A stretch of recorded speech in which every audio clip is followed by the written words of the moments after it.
O ministro da Fazenda, Fernando Haddad, afirmou que a estimativa é que os precatórios caiam para 7 bilhões de reais. Vamos conversar com o Daniel Lian, que ele tem mais informações sobre esse assunto, inclusive sobre até a possibilidade de pagamento. É uma questão dos precatórios, o custo disso ao governo brasileiro. Lian, seja bem-vindo, boa tarde. Oi, Piotr, boa tarde a você, boa tarde a todos. Exatamente, há essa questão em relação aos precatórios, isso porque o ministro afirmou que o Tesouro Nacional vai revisar para baixo aí esses precatórios com vencimento até o ano de 2027, lembrando que há uma limitação para esse tipo de despesa pública e esse prazo, essa limitação vai terminar no ano de 2027. E aí essa revisão foi para baixo, vai cair de 30 bilhões de reais para abaixo de 10 bilhões de reais. Deve ficar em torno de 7 bilhões. As decisões transitadas em julgado, as sentenças, teve um volume muito menor do que o que era esperado. Esperava-se alguma coisa em torno de 20, 30 bilhões de estoques acumulados até 2027. E a nossa estimativa é que isso deve cair para menos de 10, possivelmente alguma coisa em torno de 7 bilhões. Então isso faz crer que houve uma espécie de bolha ali de condenações em virtude de decisões da Justiça, mas tudo concorre para que o patamar de precatórios volte para uma trajetória razoavelmente administrável.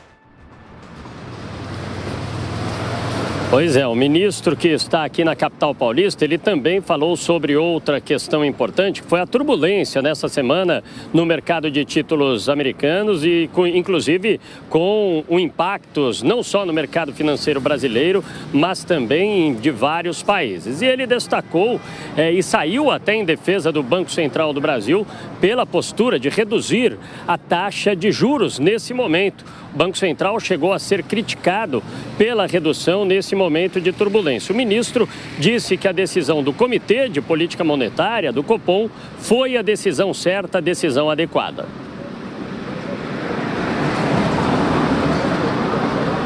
E a Petrobras não pode mais, como fez no passado, tomar decisões com base na volatilidade do mercado.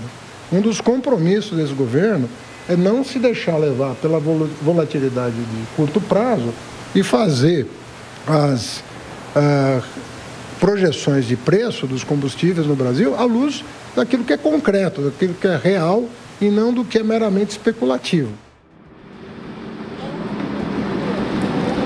O ministro também está focado em relação às votações no Congresso Nacional, especialmente na Câmara dos Deputados. Diz que está conversando constantemente com o presidente da Câmara dos Deputados, Arthur Lira, e que Lira lhe garantiu que não haverá objeções, não haverá obstáculos em relação às votações importantes e que a reforma ministerial não vai ser um obstáculo. Piotr.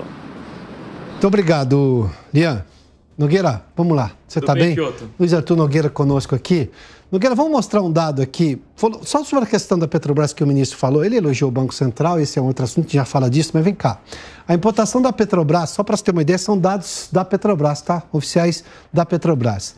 Houve um aumento de importação de gasolina, né, para 52 milhões de litros no segundo trimestre. Para você ter uma ideia, no segundo trimestre de 2022 tinha sido lá de 7 milhões.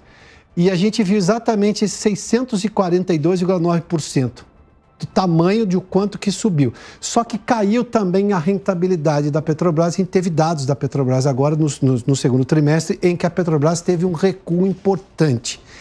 Claro que você tem também o preço do que não está sendo repassado dentro dessa política aqui. Não vou obedecer a uma volatilidade, mas isso já está trazendo um impacto nas contas da Petrobras. Se não trouxe agora, vai trazer a partir de agora.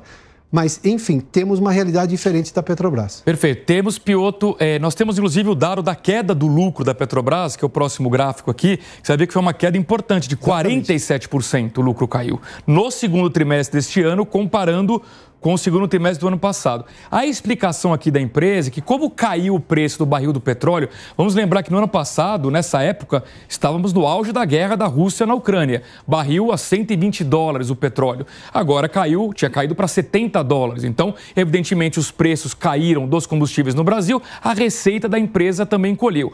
Porém, o que me preocupa, Piotr, é o que você acabou de dizer, que é olhar para o futuro. E aí a gente tem que explicar para a nossa audiência e descomplicar também a questão de que o futuro do caixa da Petrobras está em jogo. Por quê? Porque aquele barril que no segundo trimestre estava a $70 já está hoje a $86. E até agora a Petrobras não dá nenhum sinal de que vai reajustar preço de combustível. Consequentemente, ela absorve o prejuízo. O Piotr acabou de mostrar que a importação feita pela Petrobras disparou mais 600%. Esse petróleo importado paga o barril atual mais caro. Consequentemente, vai encolher o lucro da empresa também no terceiro trimestre. Ou seja, Piotr, ao que tudo indica, vamos começar a colher os frutos ruins da ingerência política na Petrobras. De novo, hein? Aumento da importação de mais de 600%. Detalhe, ou seja, o Brasil está importando. E esse dinheiro, esse preço é internacional. Não tem como você pegar e trazer o custo nacional para ir. Aí é preço de petróleo internacional, não tem como mudar, né? Exato. Inclusive, o presidente Lula adorava dizer, até nos mandatos anteriores, que o Brasil era autossuficiente, o que é balela. A gente importa muito gasolina que a gente usa. E ele não investiu em refinaria para refinar o petróleo que a gente prospectava no Brasil. Ou seja, balela ao quadrado. Vamos dar uma olhadinha agora. Temos o mercado já? É isso? Temos o mercado? Vamos lá, Nogueira, até aqui. Bolsa caindo 1,08%, com destaque negativo das ações da Petrobras, caindo 3,5%, porque o investidor não é bobo, ele viu o lucro encolher 47% e quando ele olha para frente, ele vê o ministro Fernando Haddad dizendo que não é para reajustar preço de combustíveis, ele começa a vender as ações da Petrobras. Então aqui não é à toa que a Bovespa está caindo 1,08% e a Petrobras caindo 3,5% hoje. Governador, o governo brasileiro é o maior acionista da Petrobras. E esse dinheiro, ou seja, como acionista, dividendos, vai para o Tesouro. Se a Petrobras tem mais problemas de arrecadação, ou seja, está repassando para o brasileiro como um todo esse custo, essa ingerência na Petrobras. Né? Exatamente. Só para concluir, o dólar caindo 0,9%, porque ontem ele tinha disparado mais de 2%, aí é um ajuste de mercado. Ontem foi um movimento exagerado, porque o mercado acha que os juros vão cair muito aqui no Brasil, então o Brasil deixa de ser interessante. Hoje, mais equilibrado, R$ 4,87. Nogueira,